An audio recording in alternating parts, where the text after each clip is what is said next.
Welcome to my channel. Subscribe, listen and enjoy my stories every day. As the autumn leaves turned, swirling in red and gold outside our window, things at home started feeling different. Claire and I had been together for 14 years, years filled with memories, shared routines, and a bond one thought was unbreakable. But over the past few months, I sensed an invisible distance between us, a slight shift that lingered in her tone, her movements, even in the way she'd sigh at the end of a long day.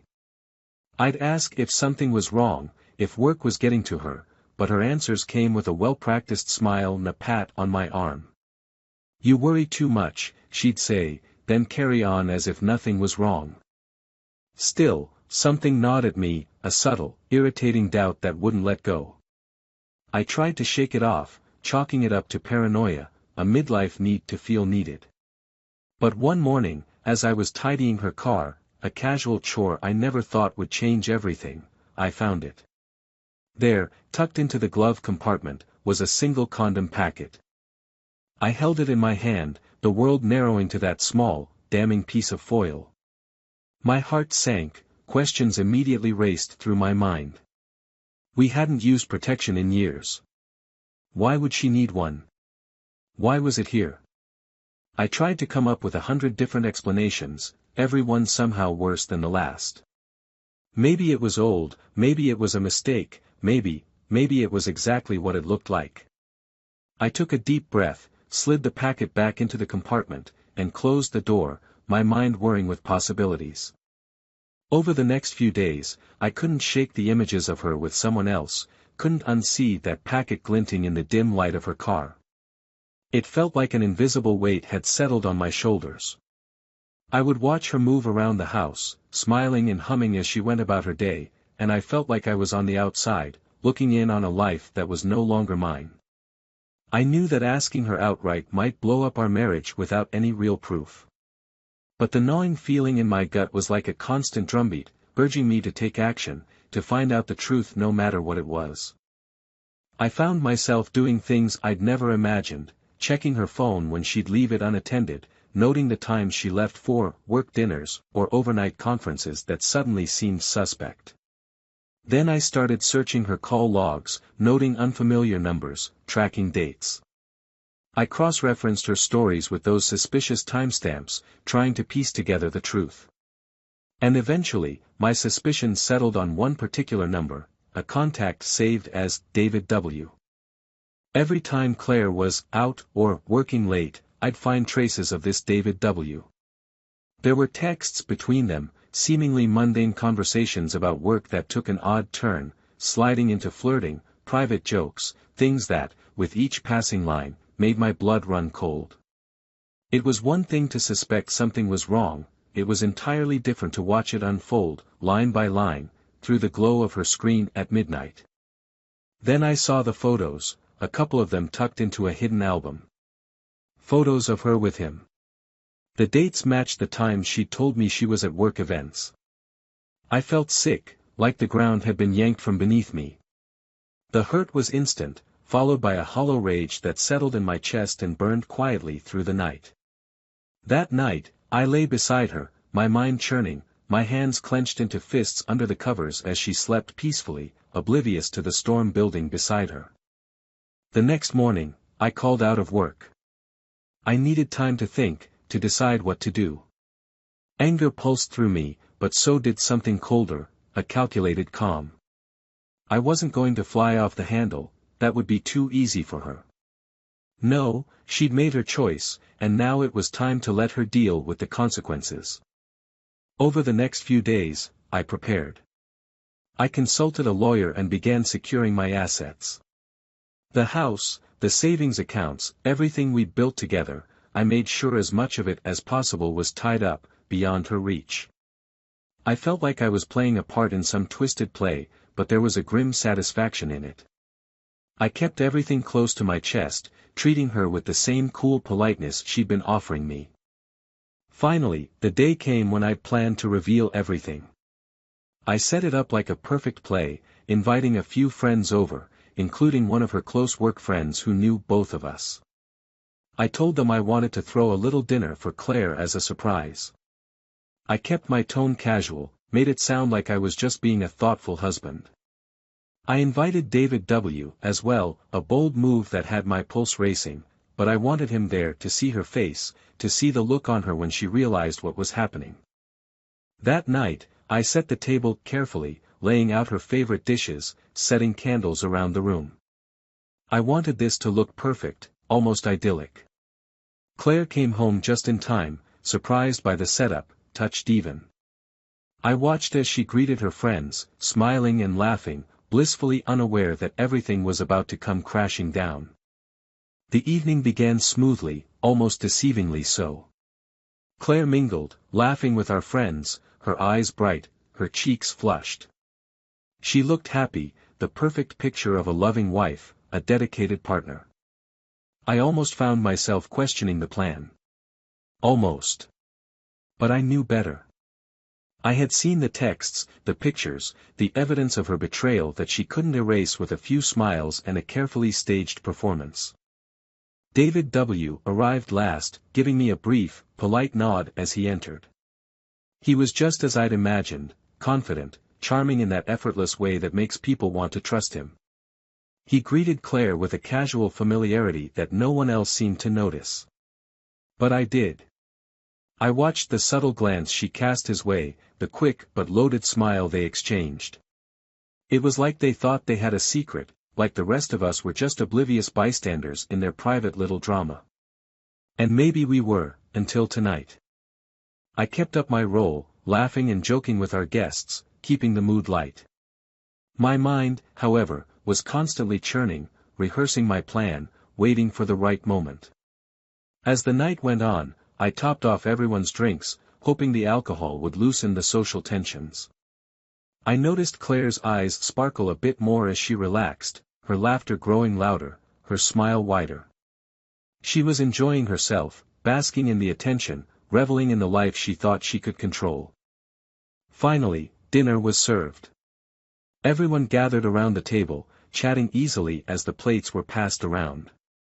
The conversation turned to work, and I couldn't resist a slight jab. Claire's been working so hard these last few months, I said, a carefully casual smile on my face. Those work trips must be exhausting. Claire looked at me, a little thrown off by my comment, but quickly regained her composure. Oh, it's not so bad, she replied with a light laugh, trying to play it cool. But you do work so hard, Claire, her friend Amanda chimed in, unknowingly adding fuel to the fire. I don't know how you manage all those trips and still find time for everything else. I raised my glass. Yes, here's to Claire and her dedication, I said, locking eyes with her. She gave me a hesitant smile, perhaps sensing that there was more behind my words. As everyone clinked glasses, I caught David's eye. He looked uncomfortable, almost like he was trying to shrink into the background. His confidence had waned, a slight flicker of doubt crossing his face. Maybe he was realizing that this night wasn't quite what it seemed. Once the plates were cleared, I stood up and gave a slight cough to draw everyone's attention. Thank you all for coming tonight.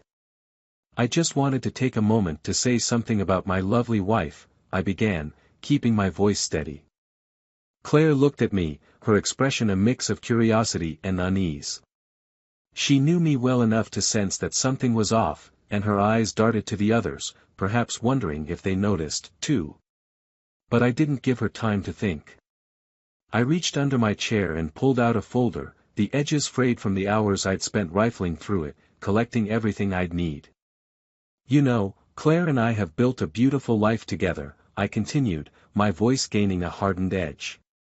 14 years, a home, friendships, shared dreams. But every once in a while, you realize there are things happening right under your nose that you never thought possible. The room went silent, the air thick with tension. Claire's face had gone pale, her smile frozen, her eyes wide as she looked from the folder to me, clearly realizing where this was heading. This, I said, opening the folder and spreading a few of the photos on the table, is the reality I've been living with. Her eyes dropped to the photos, and her face drained of color.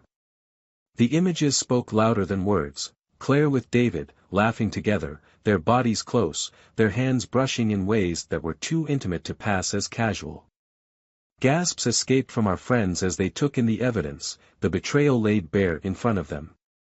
David shifted uncomfortably, his usual charm nowhere to be seen. I turned to him, my voice like ice. "You know, David, I thought you'd at least have the decency to be honest. But I guess honesty isn't a strong suit for people who go sneaking around with someone else's wife." He stammered, opening his mouth as if to speak, but no words came. Claire, for her part, looked as though she might faint. I could see the disbelief, the desperation in her eyes as she tried to find a way out, an explanation, anything that could make this all disappear. "Are you going to say something, Claire?" I asked, my voice steady but cold. "Because now would be the time to tell everyone why you thought it was okay to lie to me, to betray the vows we made." She swallowed hard, her voice barely a whisper.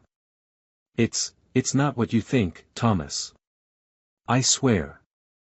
"Oh, it's not." I shot back, holding up one of the phone records I'd pulled from our shared account. "So all these calls to David at all hours, all these work dinners, were just what, networking?" She stammered again, glancing around at the shocked faces around the table. "Thomas, please, this isn't the time or place." "You're right," I interrupted, letting out a cold laugh. "The time and place would have been when you were honest with me. When you decided to bring another man into our lives without my knowledge." I felt a bitter satisfaction as I watched her struggle, knowing she had no escape. The silence was punctuated only by the rustle of chairs as our friends exchanged awkward glances, looking as though they wanted to be anywhere but here. But they stayed, watching the scene unfold, perhaps curious or perhaps stunned, glued to the drama unraveling before them. "Claire, I gave you everything I had," I continued, feeling the weight of those words. "But you took advantage of that trust, took it for granted, and thought you could live two lives without a single consequence." Her voice broke, barely audible. "Thomas, please, can we talk about this privately?" But I wasn't done yet. I turned to our friends, my tone steady and clear. "She's been lying to all of you, too. Pretending to be this loving, committed wife while sneaking around with this man right here." I pointed to David, who looked as though he might slip out the door any second. A quiet murmur went through the group, their sympathy for her visibly waning as they absorbed the full weight of her betrayal. The shock in their eyes was mirrored in her own as she realized how much she'd underestimated me, how her secret life was now laid bare in front of everyone she knew. As I looked around, I felt a strange sense of calm wash over me. I had done what I needed to do, exposed the lies, the betrayal, the years of deceit that had slowly eroded everything we'd built together. Claire was speechless, her face contorted in a mixture of shame and desperation. She could see now that there was no escaping the fallout, no way to reclaim the carefully crafted life she'd built on lies. Finally, I gathered up the photos and papers, sliding them back into the folder. I looked at her one last time, a final glance that conveyed everything I felt, anger, hurt, and the undeniable end of us. "Pack your things," I said quietly, my voice like steel. "I want you out of my house by tomorrow." The hours after the dinner were a blur of emotions I barely recognized as my own. Anger, sadness, an aching sense of betrayal mixed with an odd, muted relief that it was finally out in the open. The facade of our life, the charade we'd been playing for months, maybe even years, was finally over. The house felt empty without Claire's usual presence. After the dinner, she left, probably to collect herself, or maybe she just needed to be somewhere I wasn't. I spent those first few hours in silence, sitting in the living room, looking around at everything we'd built. Every item, every picture frame and piece of furniture, suddenly felt hollow, like a stage set from a play that had run its course. I wondered if any of it had ever been real or if I had just been another fool, blind to the obvious. It was nearly 2 in the morning when she finally came back. I heard the door creak open softly, her footsteps tentative as she stepped inside. I didn't look up, keeping my gaze fixed on the wall ahead as she quietly made her way through the house. I knew she could see the packed bag by the door, the clear message I had left for her. "Thomas," she said, her voice hesitant and thick with emotion. "Please, can we talk?" I closed my eyes, a bitter sigh escaping my lips. There was a time when that voice would have softened me, would have made me want to forgive, to smooth things over. But tonight, it felt like nothing more than static. "Talk about what, Claire?" I replied, finally turning to face her. Her face was pale, eyes rimmed red, hair mussed from whatever place she'd escaped to after the dinner. She looked almost like a stranger, someone I barely recognized. She swallowed, wringing her hands as she stood there, her gaze dropping to the floor. I never meant for it to go this far," she whispered, her voice cracking. "It was a mistake. I don't know what I was thinking." "A mistake?" I said, my voice barely containing the bitterness. "A mistake is forgetting an anniversary. A mistake is burning dinner. This was months, Claire. You don't get to call that a mistake." She flinched, her eyes watering as she looked up at me. "You're right. I know I hurt you. And I'm so sorry. I never wanted this to happen." "Then why did it?" I asked, my voice harsh, each word biting. "Why, Claire? We had a life. We had everything. Was that not enough?" She took a deep breath, wiping her eyes before meeting my gaze. "It's not about you. It was never about you. I got lost somewhere along the way. I don't know. I thought I could have both. I thought I could get away with it. I never thought I'd end up here, with everything falling apart." I stared at her, the words settling into the hollow ache in my chest. It was a kind of grief, hearing the truth, realizing that my worst suspicions hadn't just been paranoia. They were real, every one of them. "Maybe that's the problem, Claire," I said softly. "You thought you could live two lives without consequences, without hurting anyone. But that's not how it works. Actions have consequences, and you're finally facing them." She nodded, her shoulders slumping as she looked down at her hands. "I know, Thomas. I know I don't deserve anything from you.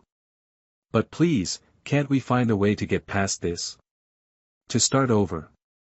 She looked at me, her eyes pleading. "I love you. I do. This was a mistake. A terrible, stupid mistake, but we can still fix this. We can try, can't we?" The plea in her voice cut deep, but there was no relief, no spark of hope. I looked at her, this woman I had once adored, who I thought was my partner, my friend. And all I could feel was an emptiness where love used to be. "Claire, I loved you," I said, feeling the weight of the words as they left my lips. "I loved the life we had, the future we planned. But you threw it all away. You took what we had and decided it wasn't enough. How can you expect me to pretend that never happened?" A few tears slipped down her cheeks, her voice breaking. "I was wrong. I know that. I was selfish, and I was stupid. But please, let me prove to you that I can change. Let me make it right." But I shook my head. "You had the chance to choose, Claire. Every time you looked at him, every time you sent a message, every lie you told, that was your choice. And this is mine." I gestured to the bag by the door. "I want you to leave. I want you to pack your things and go."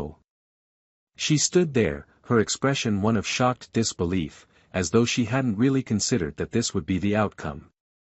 That maybe, just maybe, I would forgive her, that we would figure out a way to move forward. But forgiveness wasn't something I could offer. Not this time. Without another word, she went to the bedroom, her footsteps soft and slow, as if hoping I might change my mind if she delayed long enough. But I stayed where I was, staring at the empty space where our life together had once existed. I watched her return, her face shadowed in a way I hadn't seen before, carrying her bag.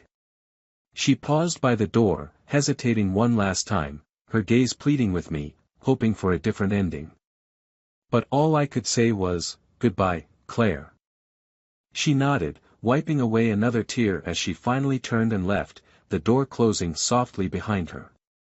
And in that moment, the silence in the house felt louder than it ever had, filling every room, every corner, with the remnants of a life that had dissolved before my eyes. I stayed up the rest of the night, alone, letting the weight of it all sink in, the loneliness, the strange relief, the sorrow. Everything felt surreal, as if I were hovering above, watching my life unravel from a distance. I wondered if I'd made the right choice, if I'd done everything I could to save what we had. But deep down, I knew that some things can't be saved. Some wounds go too deep, leaving scars that can't ever fully heal. Over the next few days, the dust began to settle. Friends and family reached out, some shocked, others supportive, each conversation a reminder of the truth I'd finally faced. I started focusing on myself, on rebuilding the pieces of my life she had scattered. I filed the divorce papers, divided up the assets, and made arrangements for her to pick up the rest of her things. And through it all, I felt a strange calm, a sense of control I hadn't felt in months, maybe even years. The house was emptier, quieter, but it was finally mine again. And in that silence, I found a peace I hadn't expected. A chance to start fresh, to move forward without the weight of lies dragging me down. The weeks that followed were both liberating and hollow, a strange blend of freedom and loss. Each day, I adjusted to life alone, learning to live with the silence in the house and the solitude that now greeted me at the end of each workday. But, as the days grew into weeks, I felt myself rebuilding, finding new rhythms, new routines.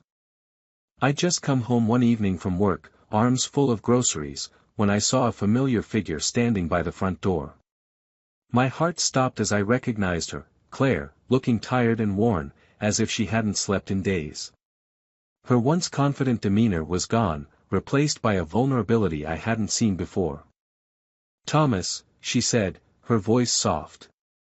"I know I shouldn't be here, but I needed to talk to you. Just one last time." I set down the bags, keeping my expression unreadable. Part of me wanted to tell her to leave, to remind her that the last conversation we'd had was supposed to be the end of it. But something in her face, in the quiet desperation there, held me back. "Fine," I said, stepping back to let her in. "But make it quick." She nodded, taking a step into the house, her eyes darting around as if seeing it for the first time. She seemed smaller somehow, her presence less commanding than it used to be. She looked up at me, her eyes shadowed with something heavy, and took a deep breath. "Thomas, I came to apologize again, but that's not really why I'm here," she said, her voice trembling. "There's something I didn't tell you. Something I couldn't bring myself to say before. It's been eating at me, and I need to tell you before I can move on." A cold feeling settled in my gut. Part of me wanted to shut her out, to refuse to hear any more of her confessions, but curiosity and a strange sense of dread kept me silent. She took another breath, struggling to hold my gaze. "When everything started falling apart between us, I didn't know how to handle it. I was so ashamed, so lost, and there was something I didn't want you to find out. Something that I was afraid would make everything even worse." I frowned, unsure of where this was heading. "Claire, just say it.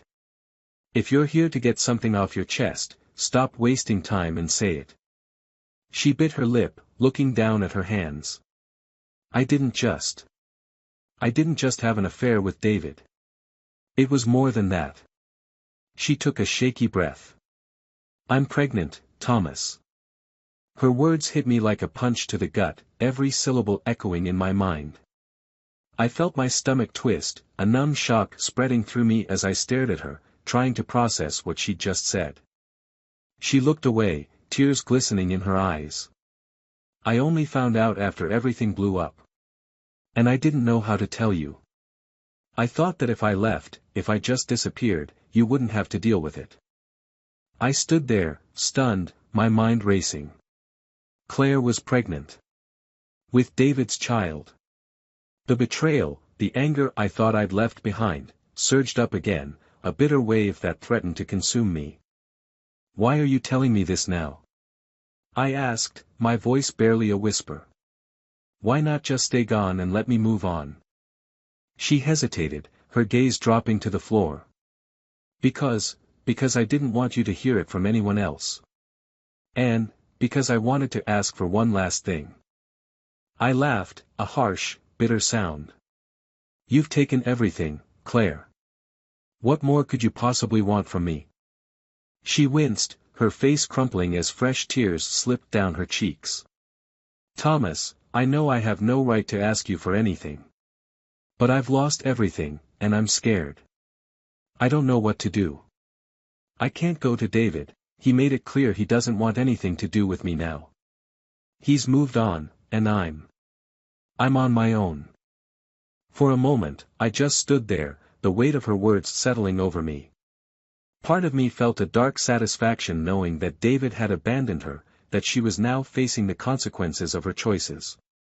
But another part, a part one thought had died with our marriage, felt a flicker of pity. Thomas, she whispered, her voice barely audible. I know I've hurt you more than I can ever repair. But please, could you help me, just until I can get back on my feet? I don't have anyone else. I looked away, my jaw clenched. This was the woman who had shattered my heart, betrayed me in the worst way imaginable.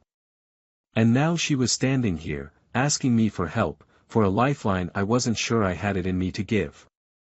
But then, a strange thought crossed my mind, an idea I hadn't expected. Maybe helping her would be the final step in letting go. Maybe this would be the way to finally put her behind me, to make peace with everything that had happened. After a long silence, I sighed. Fine, Claire. I'll help you get back on your feet. But after that, we're done. For good. Her face broke into a relieved, tearful smile, and for a moment, I saw a glimpse of the woman I'd once loved, a flicker of the life we'd shared. She nodded, her voice choked with gratitude. Thank you, Thomas. You have no idea what this means to me. In the days that followed, I helped her find an apartment nearby, making arrangements and helping her settle in. I kept my distance emotionally, making it clear that I was doing this as a final gesture, nothing more. But as time went on, I saw her struggle, saw the way she tried to piece together a life from the ruins of our past. Then, one afternoon, just as the fall air began to turn crisp, Claire called me over, saying she had something important to tell me. I arrived at her apartment, expecting a mundane conversation. But what she shared next unraveled everything. Thomas, she said, her face pale, her hands trembling. The baby isn't David's. I got the paternity results back, it's yours. The world spun, the walls closing in around me as I processed her words. My child. All this time, I'd thought she was carrying someone else's baby, thought I was helping her for reasons I couldn't even understand. But this was different. This was our child. The betrayal was still there, the pain still raw, but suddenly, it was layered with something else entirely, a future I hadn't allowed myself to imagine. She watched me, her eyes pleading, a new vulnerability in her gaze. I know you don't owe me anything, Thomas. And I don't expect you to forgive me. But if you're willing, I want us to try. For the baby's sake. My heart pounded as I looked at her, the woman who had broken me, yet who now held the key to a future I hadn't seen coming. Part of me wanted to walk away, to leave the past behind and start fresh somewhere far from this mess. But another part, the part that remembered the life we'd once dreamed of, couldn't ignore the tiny heartbeat connecting us. I took a deep breath, searching her eyes, feeling the weight of the choice ahead. I don't know if we can ever go back to what we were, Claire, I said quietly. But maybe, just maybe, we can try to build something new. And as I stood there, staring into the eyes of the woman I thought I'd lost, I realized that sometimes, endings aren't as final as they seem.